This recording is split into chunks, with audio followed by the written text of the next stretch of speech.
Yeah, I wasn't supposed to be in Thailand. I was supposed to be in KL because of the funeral, my grandpa's funeral.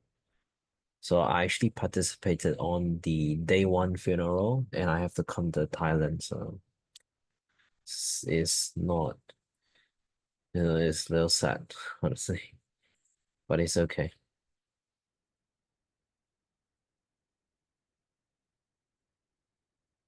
How about all of you? How's your week been? How's your trading?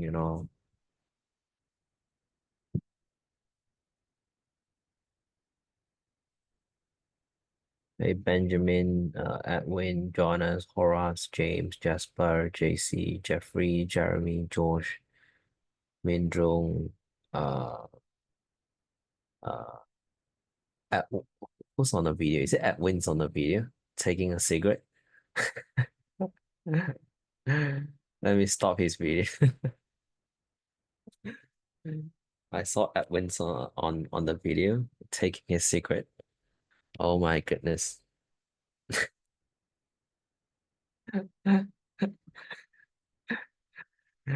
Shit, topless. Oh my God, Edwin. Edwin, I got it recorded. So I think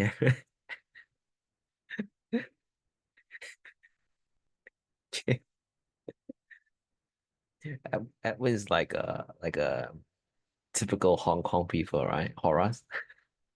They're taking a cigarette, looking at the chart, one leg up, without a shirt.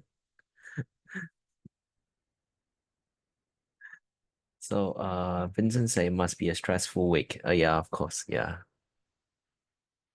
I already shared it on YouTube. So do you all know why I actually fly to KL? If I'm from Malaysia, I fly back to KL on Wednesday. It was no reason, you know,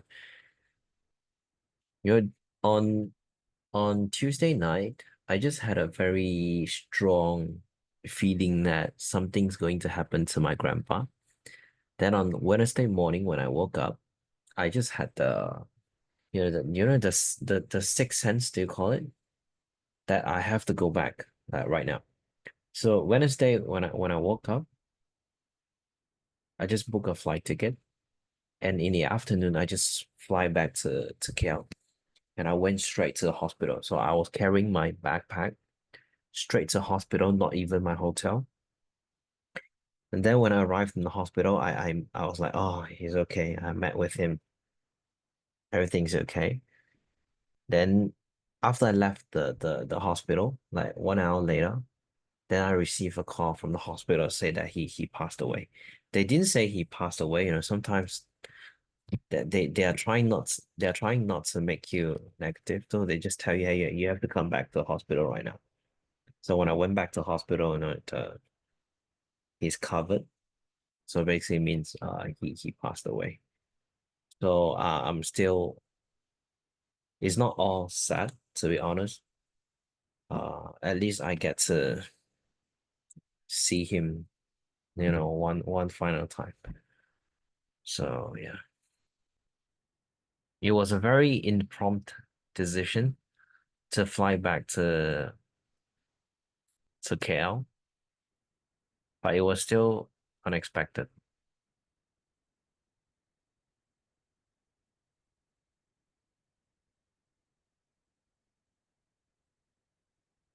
And that this story also tell all of you, you have to trust your gut feeling. You have to trust your sixth sense. When you feel something, just just do it. How's all of your performance this week? I saw Benjamin. Was it Benjamin? Like 8 hour? Is it 8 hour week? Vincent say about my sixth sense on trading sucks. In trading, you cannot rely purely on sixth sense or what we call intuition trading. Intuition trading is real, but if you just rely on intuition or rely on your sixth sense, you are just gambling because only pattern matters, your system matters. Sixth sense or pure intuition in trading doesn't make sense. Intuition combined with strategy, combining with your pattern, then that will give you the best. the best edge. Just intuition itself is not reliable. So Benjamin 8R, very nice. Seems like Benjamin is performing quite well. So George 1.8R, beautiful. Hi Jordan. Hi Ryan. Hi Robert. How about the rest of you?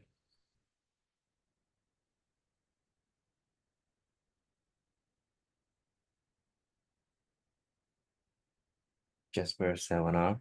Yeah, on what was it again? What's the instrument?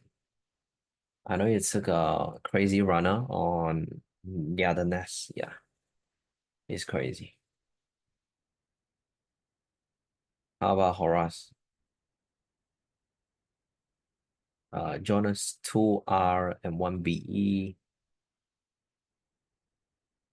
So Ryan say been on a losing streak, but broke the losing streak last week with Dolly and Long.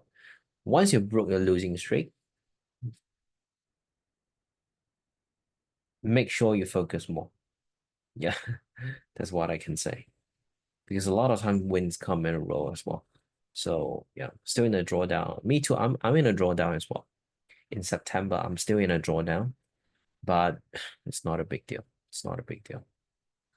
Too many things have happened in the past 1 to 2 months as well. So how about the rest of you? How's your secret at win? Bot win, say still learning from your lessons. So no trades so far. Yep. Okay. At win 1.5R, beautiful. For us, one win, 3B, one loss, positive 4.3R. So your win is about 5.3, I assume. So at win 1BE, James 2.5R on GA. Yeah, beautiful. I missed out GA because of the overnight spread. Yeah, but it's okay. Supposed to be a 4 hour week, but because of the overnight spread.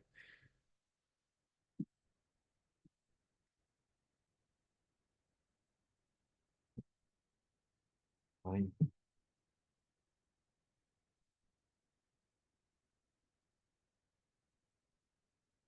Minjong say -3. Which pair did you trade? MZ Minjong.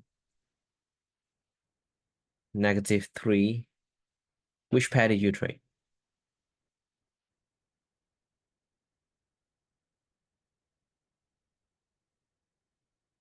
Hey Andrew.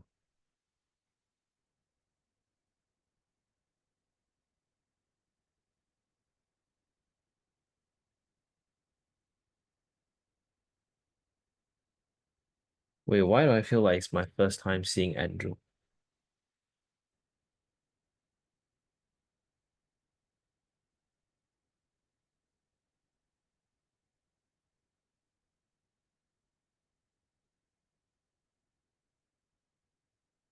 Imposter?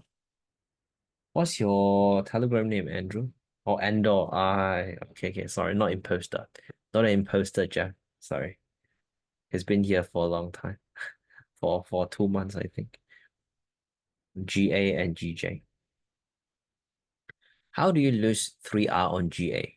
Did you went short or did you went long?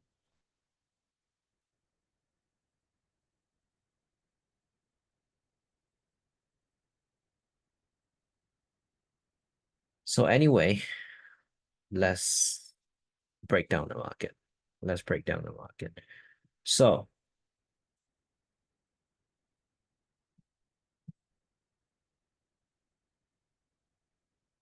just let me adjust for a little bit.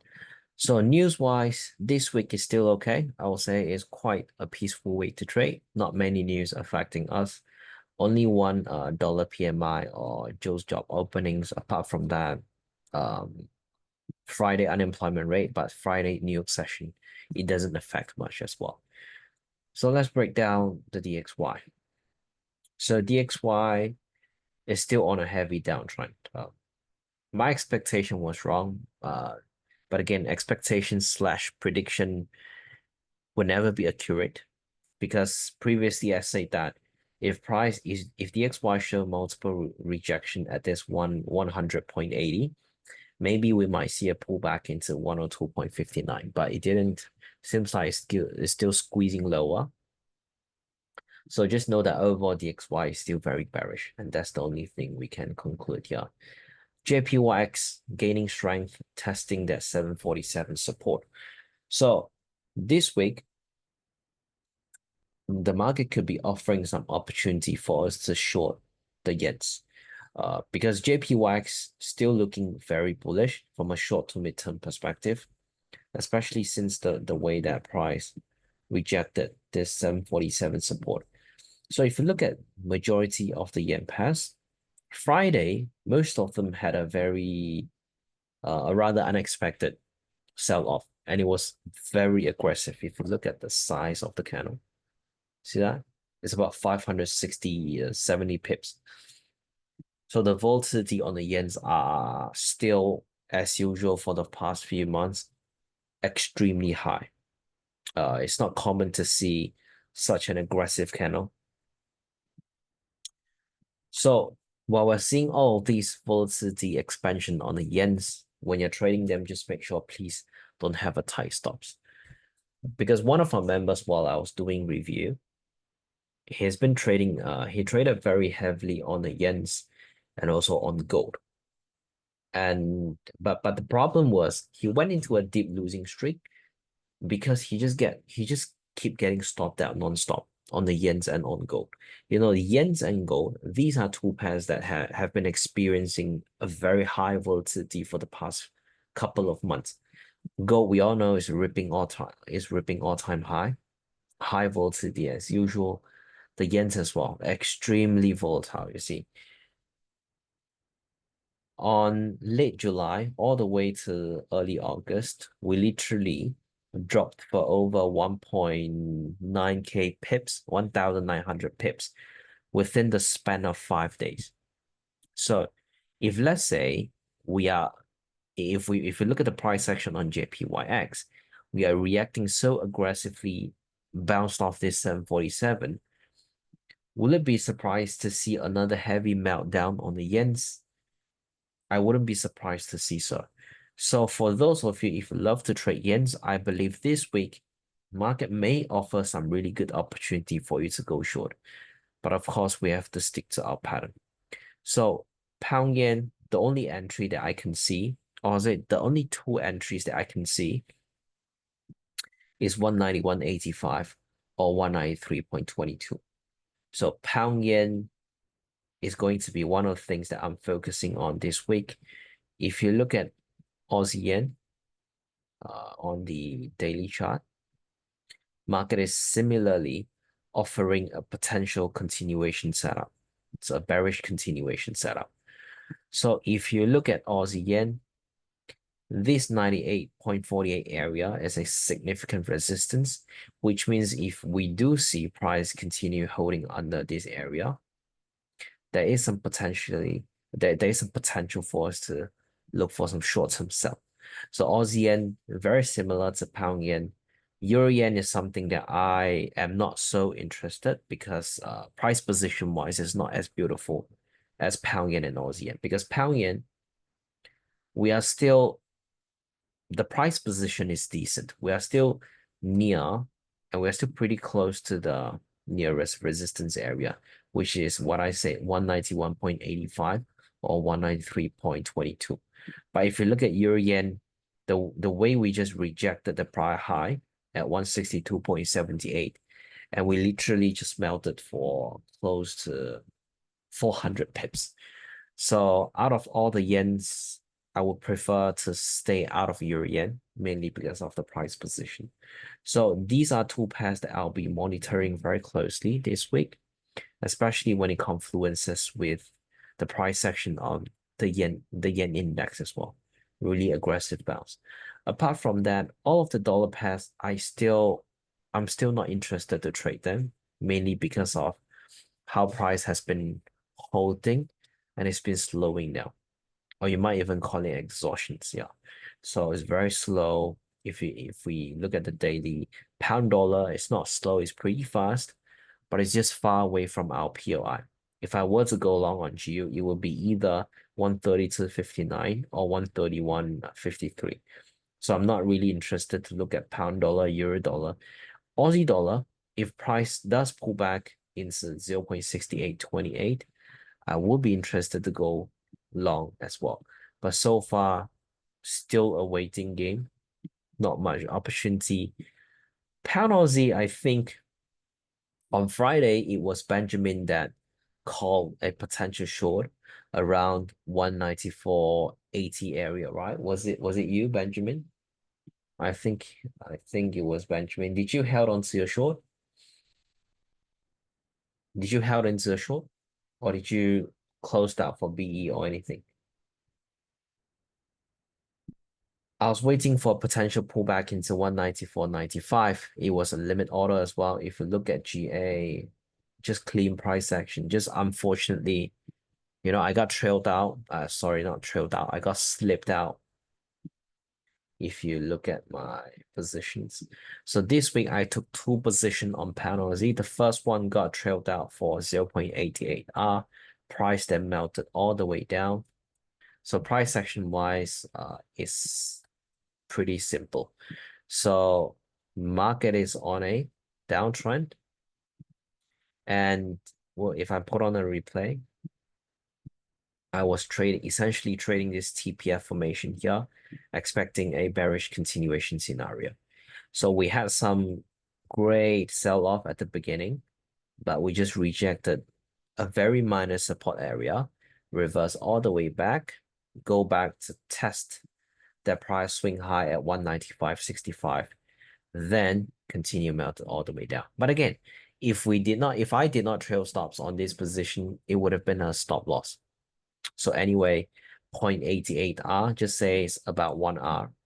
Then 这个 secondary entry here, it was also a very beautiful entry, but I think it was not sure which member again talked about this resistance. That was also a level where I observed, but I was just sticking to the plan, right? The sell limit was there as I anticipate price will likely to form a bearish continuation pattern, respecting the SSE, which is the 0.559. And my stop loss was decently above the 61.8% retracement. So price go back. In fact, I got stopped out because of the overnight spreads. So that was also something that I cannot control. Probably the one thing that I can control was closing the trade earlier for break even and see how it goes. But anyways, no hindsight speaking, that day it was pretty hectic because of my grandpa. So I didn't look at the chart. I just went straight to bed, and it was a stop. I got stopped out on that one. Then on Friday, I was looking for a follow-through position again, just trying to stick to the continuation scenario. I was looking at this structure here, this resistance area at 194.98, but price did not come back. It just continued dropping lower. Yep, so Benjamin said, yep, got 4R from there. Yep, price continued to drop lower. And Benjamin was the one that called a potential entry here at 194.78 or 80. And he secured a 4R here. So for me, I missed out the entry. So if you're looking to trade pound Aussie, it is very clear that market is still on a clear short to mid-term downtrend. So if you're looking to trade this, you can either trade a BNR here at 194.07, or if you've got different perspective, you can do it as well. Because what I can say is the market is still there, and especially price has rejected the support zone here at 193.32. I'll prefer to just hold on first and see how it goes. And my focus this week will still be on the yens. And if I do see any potential entry on the pound yen or Aussie yen, I'm more than happy to take them. So Euro Aussie, I'm not so interested to trade this as well because price position is just not as beautiful as pound Aussie. If I'm looking to trade pound Euro Aussie, there are two possible entry. First one is at 163.97, which I do not think price will pull back that deep anymore because we have broken through this key structure here at 162.77. So if you're looking for another entry, you can perhaps look for a BNR at 162.77 and expect Euro Aussie to push back to the key swing low area at 160.41. So that's pretty much it for the entire market breakdown. So I'll be focusing on the yens, mainly pound yen, Aussie yen, and I'll also be monitoring pound Aussie and Euro Aussie. For majority of the dollar pairs, I am still not really interested to trade them, mainly because it's either price position like GU or on EU, the market is just slowing down. So any questions or any pair that you would like me to break down? I'll still say the market is fairly clear, and I can see that we are finally getting some clarity because for the past 1 to 2 months, everything's been very slow. And many of you texted me say that your trade frequency is as low as 2 trades a month, 3 trades a month, which I think is a good thing. You know, whenever I see any of you text me and say that, oh, any of my trade frequency is so low, what do? I always feel very happy. You know why? Because when your trade frequency is low, that means you're being selective. Does all of you agree with that? This is something that I always believe. Only when you know what you're looking for, then you reduce your trade frequency. Traders who take so many trades every month, sometimes they just have less filter. That's it. So any questions? So Benjamin says, thinking of shorting dollar cat at 135.46, FIB zone, SSE level. What do you think? Let's have a look at dollar cat. So dollar cat 135.46. You mean, yeah, I can definitely see it's just here, right? Right here, I assume. Let me have a look. Key level as in, let me, hold on, how do you think?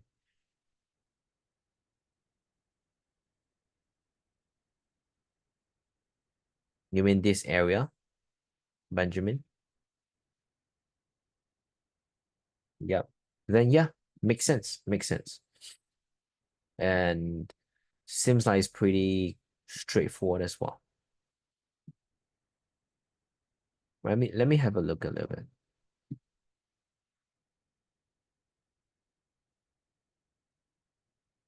Yeah, makes sense. So for this kind of setup, normally if I were to take it, I will allow it up to 2 entries because the overall direction is pretty clear. Actually, since the rejection at this 136.10, the downtrend has been established. So technically means we are pretty clear that it's on a seller's market. So if let's say you were to take an attempt at 135.47.8, if price does stops you out, it is worth a re-entry at 136.05. Or another scenario, if let's say Benjamin, because price is pretty close to your entry, fairly close. If let's say you take a short here, uh, tomorrow on Tuesday, and if you get stopped out, you can perhaps wait and see if price will come back to this key level here at 136.10, show reaction and push back lower. And that's pretty much it. So dollar cap, pretty simple. So thanks to Benjamin as well. Another potential setup coming up this week. Pretty clear. Any other questions?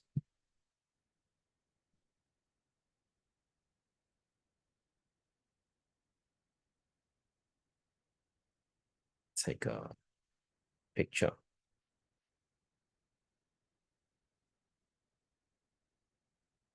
We got 26 of you here. Are you all here to cheer me up or something? Why so many people today? I some more started the meeting early. I thought maybe half of you would have missed out the meeting. The Swiss. Wait. The Swiss. Do you think it's safe to trade the range? Let me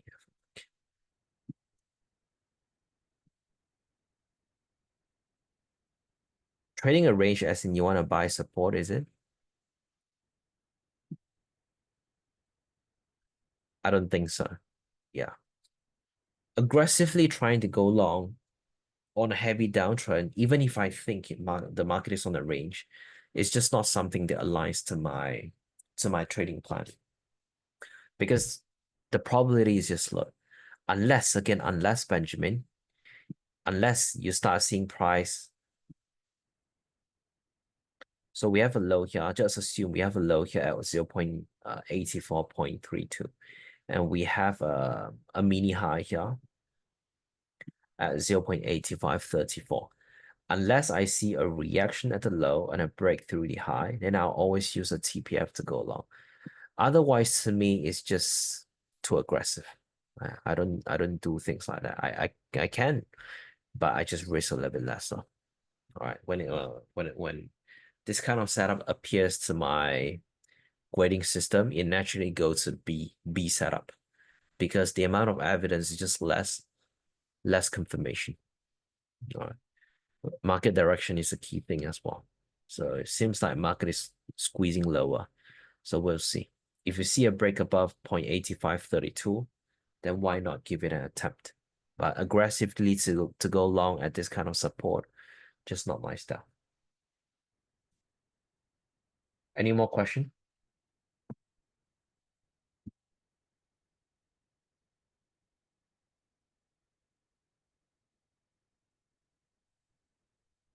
How about the rest of you? Questions?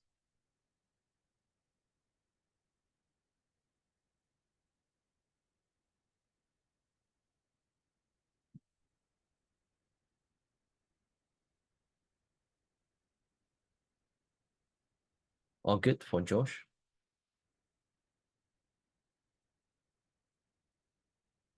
Wait, give me a sec.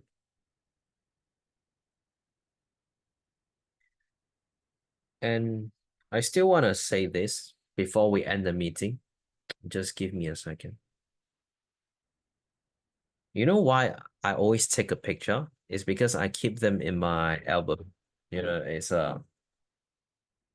I'm documenting the growth of the community. That's why I like to keep these memories. What I still want to tell is throughout the 2 years running the 1%ers Trade Club, right? I just want to say congrats to all of you. I've seen a lot of your growth, and it's just insane. And some of them, one of them, I can just say, two of them. Let's just say two of them. Darren and Benjamin. Both of you have such a crazy growth as well. For the past half year, I'll say. I think Benjamin joined for about 7 or 8 months. Darren probably a little longer, should be. So just yeah, I've seen a lot of you came in confused. Some of you came in as like totally lost, and right now just becoming such a good trader. So I'm just yeah, congrats to all of you. Well deserved. All right, put in a lot of effort. Well done. Yeah, Jeffrey as well. Jeffrey is just a little bit more hidden.